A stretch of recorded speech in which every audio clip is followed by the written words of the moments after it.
Saudara yang dikasihi Tuhan, sedikit saya mau cerita tentang masa lalu, saudara. Ketika saya dan Ivani baru menikah.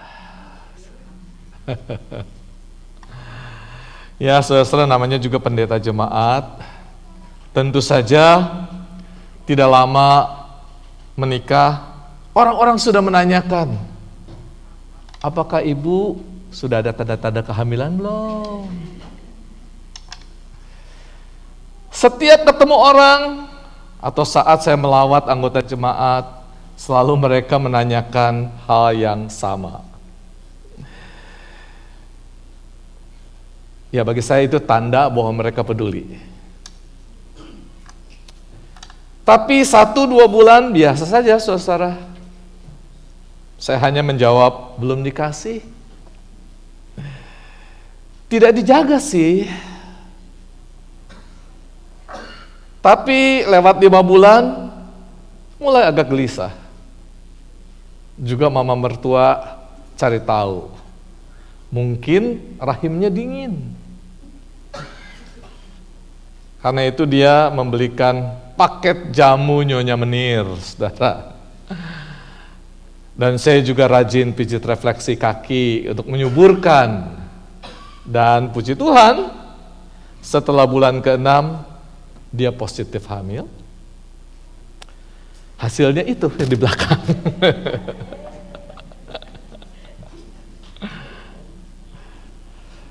Beberapa anggota jemaat kasih ucapan selamat.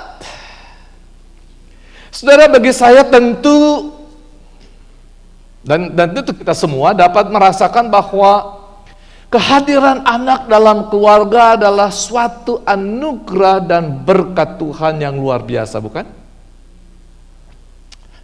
Apalagi kalau kita memohon kepada Tuhan dalam doa dan menantikannya. Tiap bulan kita melihat pertumbuhannya dalam rahim, sungguh ajaib ciptaan Tuhan. Tapi saat-saat menjelang kelahiran bukanlah sesuatu yang mudah, melainkan sebuah perjuangan yang disertai dengan rasa sakit yang luar biasa. Cukup saya menyaksikan langsung kelahiran Aletea, tapi saat mendapatkan Axel, saya nggak berani untuk menemani Ivani di sana, saudara-saudara. Mama mertua yang mendampinginya karena serem, saudara. Teriak kesakitan sambil berusaha ngotot, otot perut menekan dan mendorong bayi dilahirkan, seakan seluruh tenaga dikerahkan dalam proses kelahiran. Dan ini hanya bisa dilakukan oleh kaum Hawa. Dan saya bisa memaklumi kalau Ivani bilang, anak 2 sudah cukup. Padahal saya inginnya saudara anak 12. Kayak Yakub, saudara. Saudara, laki-laki tidak pernah tahu yang namanya sakit bersalin. Tapi kok bisa ya Paulus mengatakan di ayat 19 yang kita baca hari ini, hai anakku, anak-anakku, karena kamu, aku menderita sakit bersalin lagi. Sampai rupa Kristus menjadi nyata di dalam kamu. Paulus menggunakan metafora penderitaan suatu proses persalinan saat lahirnya persekutuan orang-orang percaya di Galatia. Dan kita akan dalami hal ini nanti, saudara, tapi mari kita mulai dengan eksposisi ayat 12, saudara. Sudah dikasih Tuhan, dalam surat ini Paulus mengajak jemaat di Galatia untuk flashback, mengingat kembali saat ia mengunjungi orang-orang di Galatia dan ia memberitakan kebenaran Injil kepada mereka. Kapan pertama-tama Paulus ke sana dan bagaimana keadaan orang-orang Galatia ini? Paulus pertama kali mengunjungi wilayah Galatia Selatan, saudara, sekitar tahun 47-48 Masehi, pada perjalanan misionari pertamanya bersama Barnabas. sebelum adanya konsili Yerusalem, saudara. Mengunjungi kota-kota seperti Ikonium, Listra, Derbe, dan saudara dapat membacanya secara lengkap di Kisah Rasul 13-14 ya. Nah, jemaat Galatia ini terdiri dari orang-orang non-Yahudi atau kafir atau Gentile yang sebelumnya hidup dalam ketakutan terhadap tahyul dan penyembahan berhala. Mereka pada awalnya menerima Injil dengan sukacita. Namun kemudian terpengaruh oleh ajaran Yudaisme lama yang menuntut sunat, menyebabkan mereka menyimpang dari kemerdekaan dalam Kristus. Saya berharap saudara masih ingat, ini pernah dibahas saudara dalam khotbah mengenai pasal pertama. Dan Paulus menegur mereka dengan keras dalam suratnya karena mereka dengan cepat berbalik dari Injil kasih karunia ke Injil yang lain. Kehilangan kebebasan sejati di dalam Kristus. Nah, saudara, di ayat 12 yang baru kita baca tadi, Paulus berkata demikian. Aku minta kepadamu, saudara-saudara, jadilah sama seperti aku, sebab aku pun telah menjadi sama seperti kamu. Belum pernah ku alami sesuatu yang tidak baik daripadamu. Di ayat ini Paulus mau mengajak jemaat Galatia yang kini telah menjadi murid-murid Kristus karena telah menerima Injil yang sejati, supaya mereka mengalami transformasi akal budi. Sebagaimana Paulus pun demikian. Paulus katakan bahwa ia pun sama seperti mereka. Sama dalam hal apa, saudara? Sama dalam hal perubahan status. Yang dulunya hamba dari Taurat, kini menjadi anak-anak Allah yang memanggil Allah sebagai Bapa, yang oleh karenanya sama-sama menjadi ahli waris kerajaan Allah.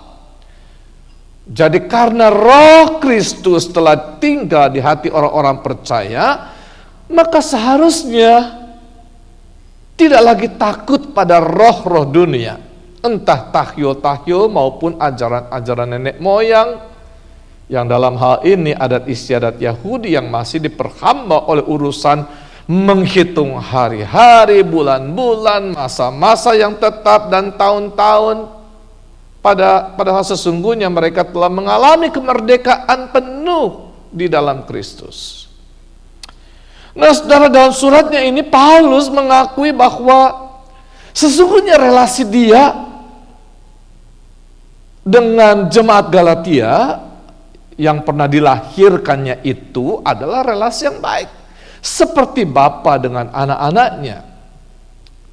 Jemaat Galatia menaruh perhatian yang baik terhadap Paulus di ayat 13 dan 14. Saudara, ia mengajak jemaat bernostalgia kembali saat mereka pertama bertemu 10 tahun sebelumnya. Paulus menulis demikian. Kamu tahu bahwa aku pertama kali telah memberitakan Injil kepadamu oleh karena aku sakit pada tubuhku. Sungguh pun demikian keadaan tubuhku itu yang merupakan pencobaan bagi kamu. Namun kamu tidak menganggap sebagai sesuatu yang hina dan yang menjijikkan, tetapi kamu telah menyambut aku sama seperti menyambut seorang malaikat, malahan sama seperti menyambut Kristus Yesus sendiri. Di sini Paulus mengingatkan jemaat Galatia akan kasih dan penerimaan mereka yang tulus terhadapnya saat ia pertama kali memberitakan Injil. Meskipun saat itu ia menderita sakit fisik yang berat, Paulus menekankan bahwa mereka tidak meremehkannya, melainkan menerimanya seperti malaikat atau Kristus. Kita tidak tahu persis penyakit apa yang diderita Paulus pada saat itu, namun yang jelas bahwa jemaat Galatia tidak menghinanya, bahkan menyambut Paulus sama seperti menyambut seorang malaikat Allah. pengalaman yang indah itu tidak mungkin dilupakan. Bahkan menjadi bukti nyata akan ketulusan kasih jemaat Galatia kepada Paulus di satu sisi. Dan di sisi lain ini membuktikan bahwa jemaat Galatia percaya penuh akan berita Injil yang disampaikan kepada mereka oleh Paulus. Bahkan sikap mereka dalam menyambut Paulus seperti mereka menyambut kehadiran Kristus Yesus sendiri. Karena itu saudara, ayat 13 dan 14 ini sebenarnya Paulus hendak memulihkan kembali kenangan akan hubungan mereka yang sangat dekat dan penuh kasih, di mana jemaat Galatia bahkan bersedia memberi mata mereka untuknya. Ini merupakan metafora terhadap kasih yang rela berkorban demi Paulus, saudara. Paulus bahkan menyatakan dengan jelas di ayat 15, demikian saudara, betapa bahagianya kamu pada waktu itu. Dan sekarang, di manakah bahagiamu itu? Karena aku dapat bersaksi tentang kamu bahwa jika mungkin kamu telah mencungkil matamu dan memberikannya kepadaku. Apakah memang waktu itu sakit mata atau gimana ya? Setelah dikasih Tuhan, ungkapan mencungkil mata dan memberikan kepada orang lain memiliki syarat makna pada masa itu, saudara. Pertama, kita tahu bahwa mata adalah organ tubuh yang sangat berharga karena melaluinya kita dapat melihat keindahan dunia ini dan melakukan berbagai aktivitas tanpa hambatan manakala mata berfungsi dengan baik. Karena itu, mata adalah anggota tubuh yang sangat sensitif. Kalau ada debu sedikit saja, saudara, masuk ke mata, maka kita bukan hanya tidak nyaman, tapi mengganggu segala aktivitas. Karena itu mata akan dirawat dan dijaga dengan baik. Bahkan di Ulangan 32 ayat 10 juga digunakan kiasan biji mata, di mana Tuhan itu menjaga umatnya seperti biji matanya. Dan Paulus menggunakan ungkapan ini untuk menggambarkan bagaimana perasaan jemaat Galatia terhadap dirinya sebagai pembawa berita Injil. Relasi mereka begitu dekat dan dipandang sangat berharga melebihi biji mata mereka sendiri. Yang kedua, saudara, mata adalah salah satu panca indera yang melaluinya kita memperoleh pengetahuan lewat pengamatan. Baik buruknya suasana dan isi hati dan pikiran kita dapat sangat dipengaruhi oleh apa yang kita lihat, bukan? Tuhan Yesus mengatakan di dalam Matius 6 ayat 22, mata adalah pelita tubuh. Jika matamu baik, teranglah seluruh tubuhmu. Jika matamu jahat, gelaplah seluruh tubuhmu. Karena itu, saudara, mata harus dijaga bukan hanya demi kesehatannya saja, tetapi juga dalam penggunaannya. Jika mata digunakan untuk hal yang jahat, maka Tuhan Yesus mengatakan di Matius 18 ayat 9, dan jika matamu menyesatkan engkau, cungkilah dan buanglah itu. Karena lebih baik bagimu masuk ke dalam hidup dengan bermata satu daripada dicampakkan ke dalam api neraka dengan bermata dua. Nah, saudara, kalau Paulus dalam suratnya kepada jemaat Galatia dengan menggunakan metafora, jika mungkin mata mereka dicungkil dan diberikan kepada Paulus, ini mau menegaskan bila mereka telah disesatkan oleh tindakan-tindakan kasat mata yang diajarkan oleh kaum legalis, penganut Yudaisme, maka lebih baik bagi mereka untuk hidup dengan mata satu daripada disesatkan oleh pemahaman yang keliru. Yang ketiga, saudara, mata juga organ tubuh yang memancarkan suasana hati dan pikiran seseorang. Tentu saudara dapat mengetahui apakah seseorang sedang sedih, marah, sedang damai, dan bahagia hanya dengan melihat pancaran matanya, bukan? Bahkan kita juga dapat melihat dari pancaran matanya manakala seseorang sedang bingung atau sedang merencanakan sesuatu. Apakah seseorang sedang jatuh cinta atau ia sedang dilanda dengan kebencian? Apakah ia sedang menceritakan tentang kebenaran, jujur, atau ia sedang bohong? Semuanya dapat terlihat dari pancaran matanya, bukan? Seakan mata menjadi jendela untuk menelisik masuk ke dalam hati dan pikiran manusia. Bahkan mata adalah organ tubuh yang diciptakan Tuhan untuk dapat melihat kebesaran Tuhan di dalam ciptaannya, supaya melaluinya kita memuliakan dan membesarkan nama Tuhan. Tapi sebaliknya, orang yang buta hanya melihat kegelapan semata. Saya tidak dapat membayangkan betapa sulit dan tidak enaknya manakala kita kehilangan kedua mata kita. Bahkan pada zaman itu, orang yang buta dianggap sebagai orang yang menanggung kesalahan akibat dosa yang diperbuat. Kita dapat membayangkan betapa bahagia orang-orang yang dicelikkan matanya oleh Tuhan Yesus sebagai refleksi dari pengampunan dosa yang telah dinyatakan. Nah, kalau Paulus menggunakan metafora ini kepada jemaat Galatia, maka bermakna sebagai seruan pertobatan.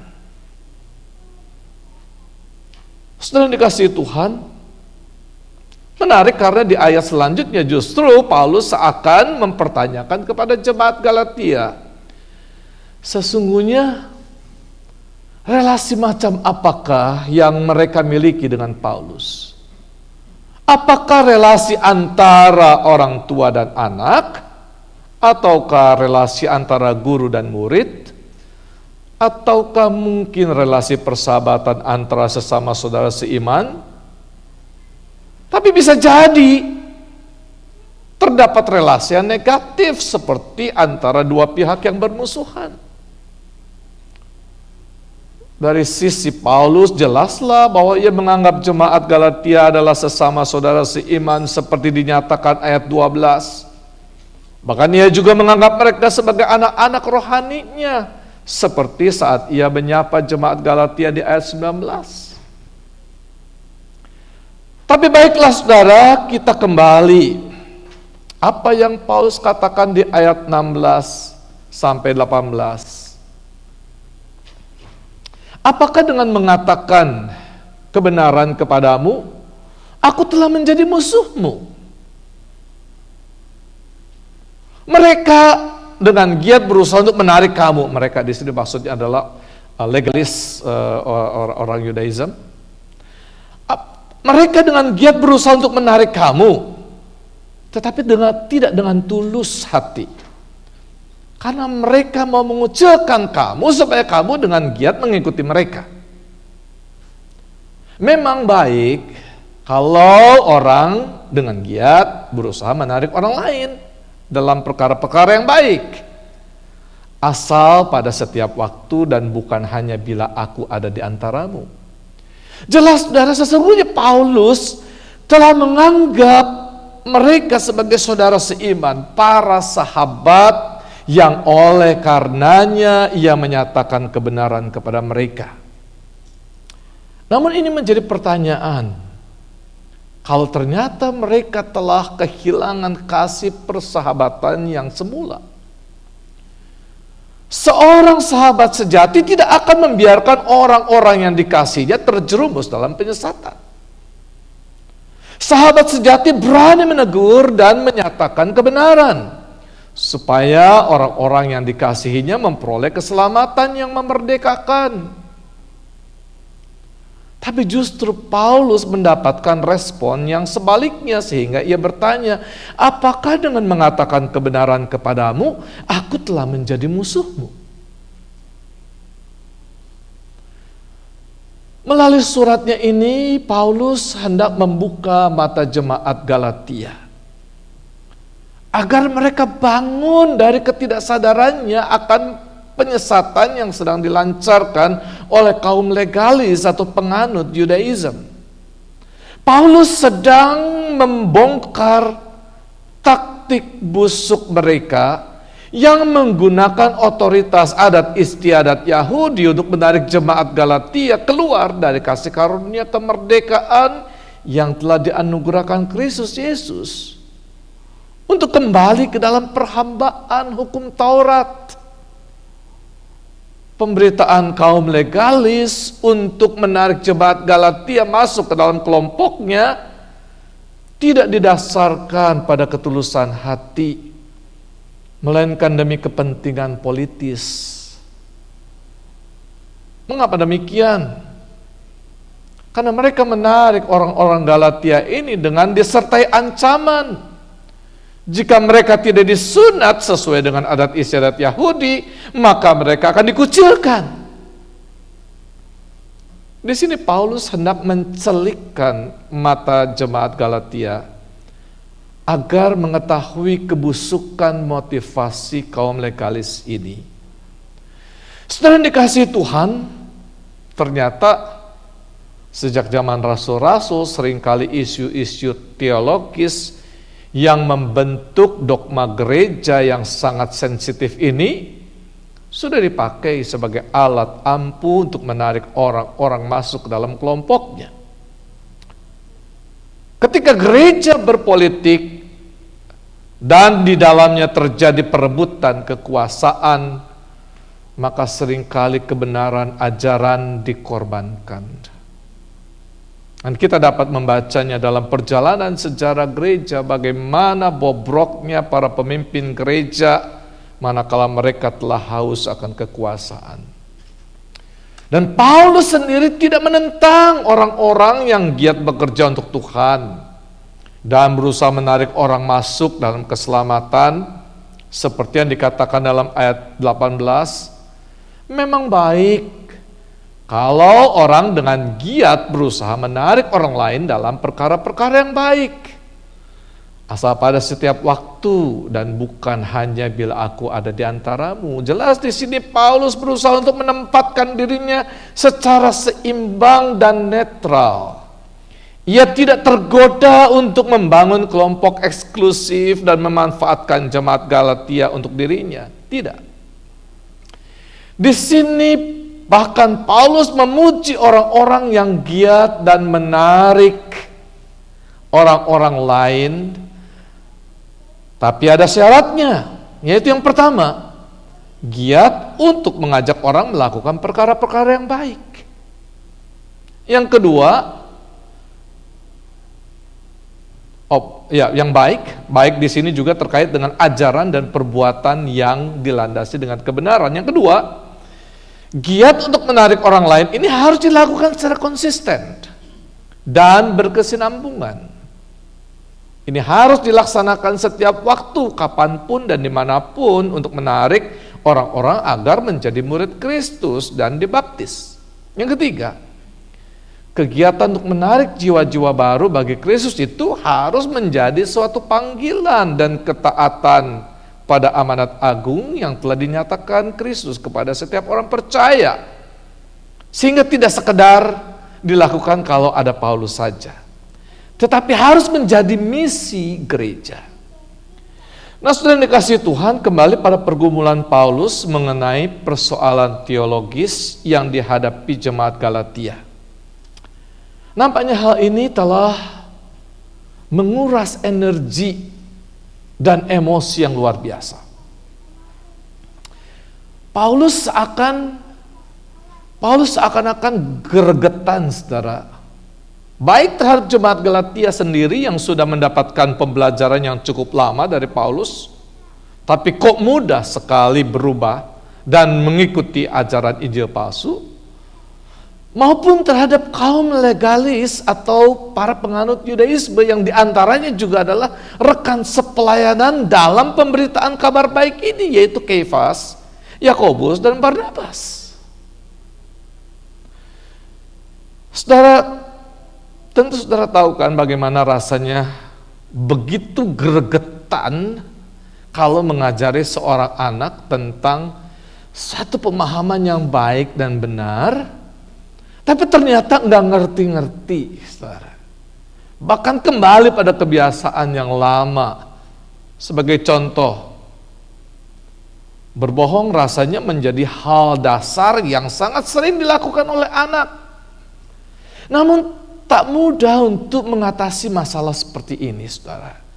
Sehingga perlu cara cermat untuk menghindarinya. Kebiasaan berbohong dari anak ini bisa menyebabkan masalah apabila tidak dihilangkan. Anak bisa menyepelekan kejujuran sehingga mudah berpotensi melakukan kebohongan di kemudian hari saat dewasa. Contoh lain, saudara, semua manusia memiliki keunikan tersendiri, entah itu secara fisik ataupun karakter. Orang tua memiliki tugas penting untuk membantu anak menghargai dan menghormati segala perbedaan tersebut, sehingga mudah untuk anak saat bersosialisasi. Anak yang tumbuh dengan karakter yang tidak respek terhadap orang lain akan sangat rentan menjadi seorang yang suka membuli orang lain. Tentu ini menjadi sinyal negatif yang harus benar-benar orang tua hindari.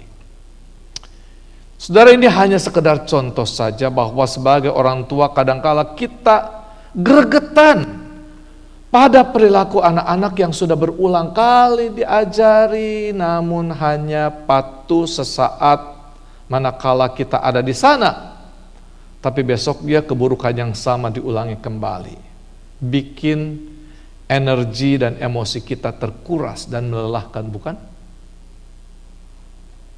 Demikian pula Paulus berkenaan dengan masalah yang serius yang dialami oleh jemaat Galatia. Dan saya bacakan lagi, saudara, ayat 19 dan 20. Dan saudara coba bayangkan perasaan Paulus seperti apa, sehingga ia sendiri menggunakan metafora ini. Hai anak-anakku, karena kamu aku menderita sakit bersalin lagi, sampai rupa Kristus menjadi nyata di dalam kamu. Betapa rinduku untuk berada di antara kamu pada saat ini dan dapat berbicara dengan suara yang lain, karena aku telah habis akal menghadapi kamu. Di sini Paulus memposisikan dirinya seperti seorang ibu yang berulang kali mengalami sakit bersalin, saudara. Padahal jelas ia tidak pernah punya pengalaman yang namanya sakit bersalin, bukan? Tapi memang manusia jatuh dalam dosa, maka sakit bersalin itu juga dipakai Tuhan untuk menggambarkan penderitaan yang akan dialami sebelum diubah menjadi sukacita. Bahkan dalam Kejadian 3 ayat 16, saudara, dipandang sebagai suatu kutukan di satu sisi, namun juga janji berkat di sisi lain. Dikatakan di sana, susah payahmu waktu mengandung akan kubuat sangat banyak, dengan kesakitan engkau akan melahirkan anakmu. Namun engkau akan birahi kepada suamimu dan ia akan berkuasa atasmu. Jadi saudara, sejak semula kesakitan di saat seorang perempuan melahirkan itu dipakai sebagai ungkapan yang menggambarkan kesulitan dan penderitaan yang teramat sangat.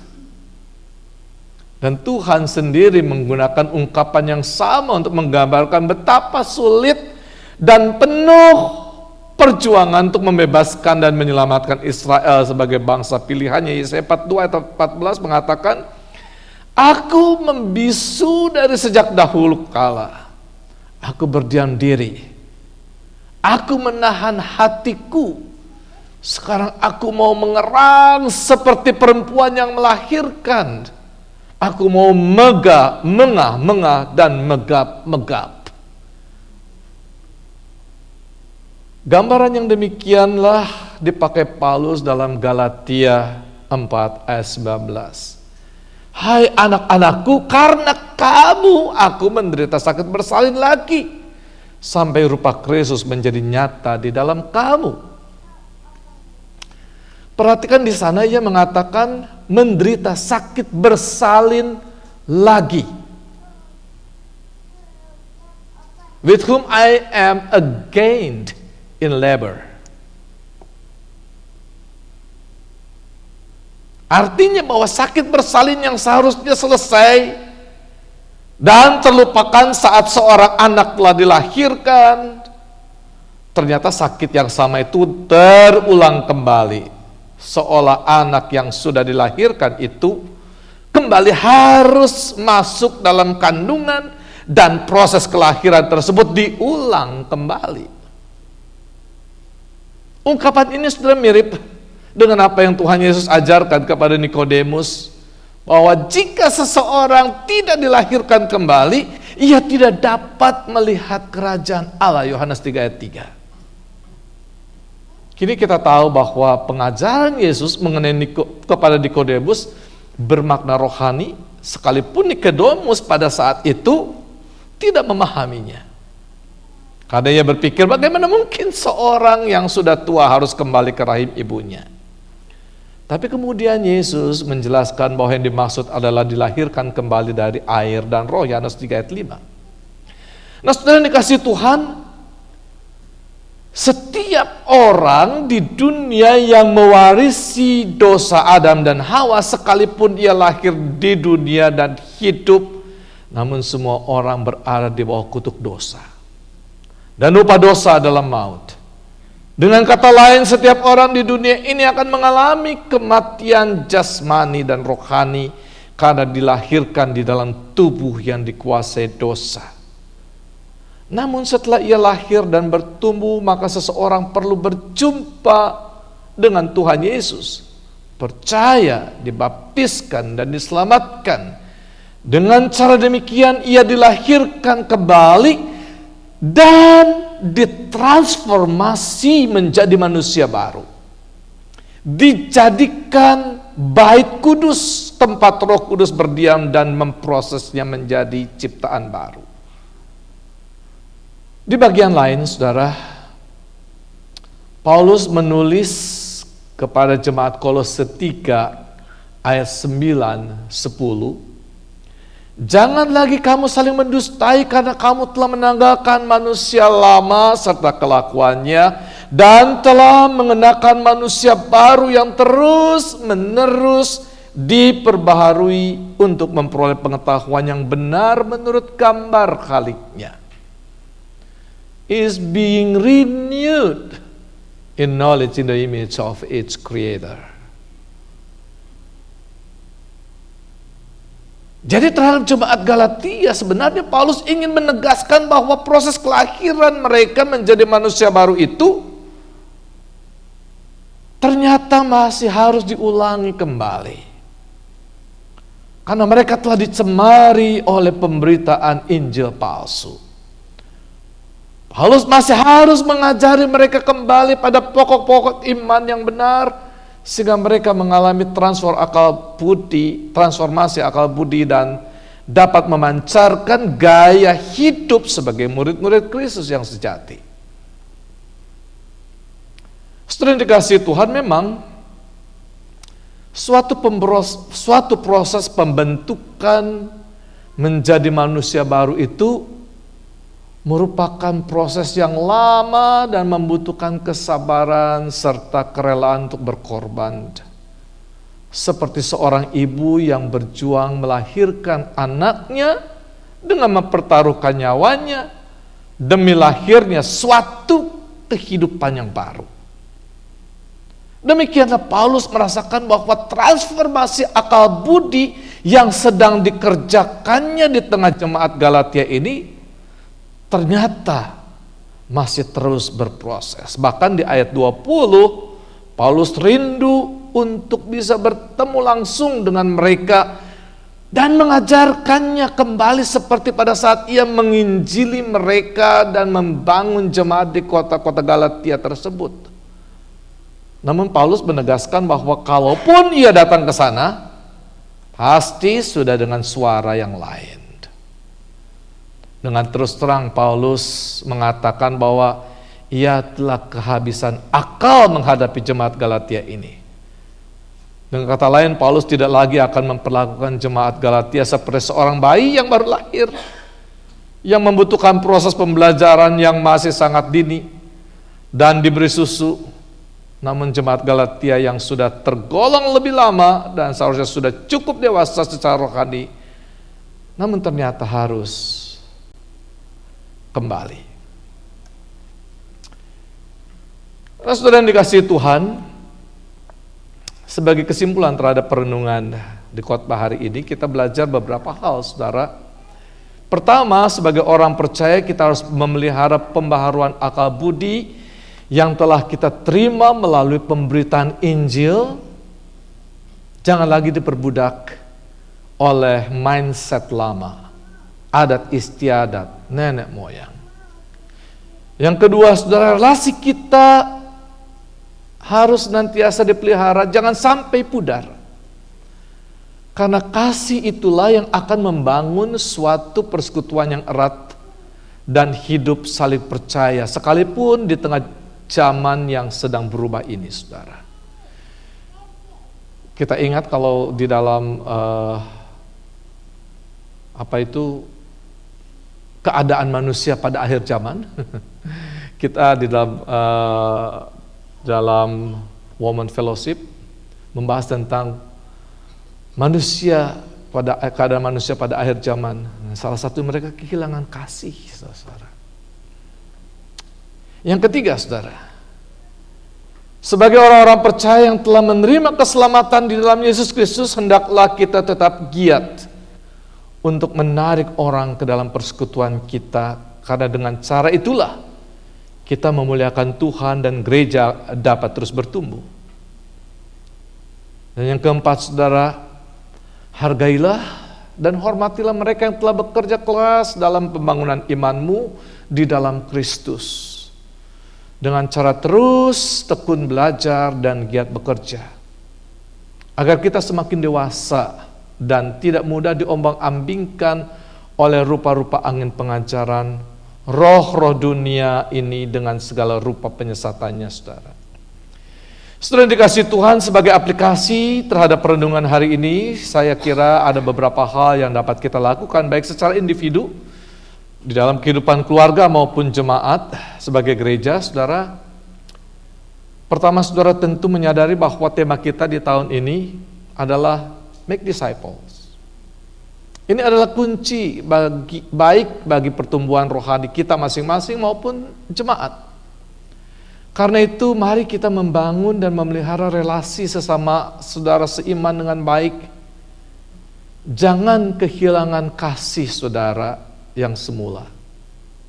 Sangat disesalkan kalau ada orang yang akhirnya meninggalkan persekutuan orang percaya hanya karena mengalami konflik dengan sesama anggota jemaat.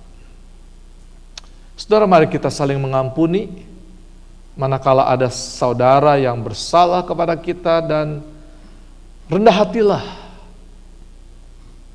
untuk meminta maaf kalau memang kita bersalah. Dan jangan biarkan kasih itu semakin dingin dan akhirnya berubah menjadi kebencian.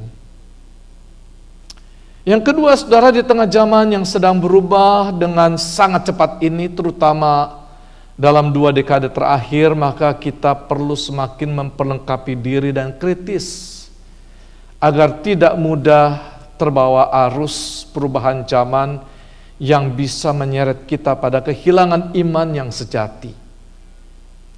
Saudara, mari kita tekun untuk belajar akan firman Tuhan yang dapat membangun gaya hidup kita sebagai murid Kristus, supaya kita tetap dimampukan untuk menjadi terang dan garam dunia dimanapun Tuhan menempatkan saudara. Dan yang ketiga, saudara, Seperti yang sudah saya ingatkan di atas tentang tema FABC tahun ini, saya mendorong saudara untuk ikut berpartisipasi dalam diskusi-diskusi kelompok sebulan sekali di setiap minggu kedua. Tujuannya tentu supaya kita diperlengkapi untuk bisa menjadi mitra Tuhan dan menyatakan kebenaran pada dunia dan membawa orang-orang pada keselamatan yang disediakan di dalam Yesus Kristus.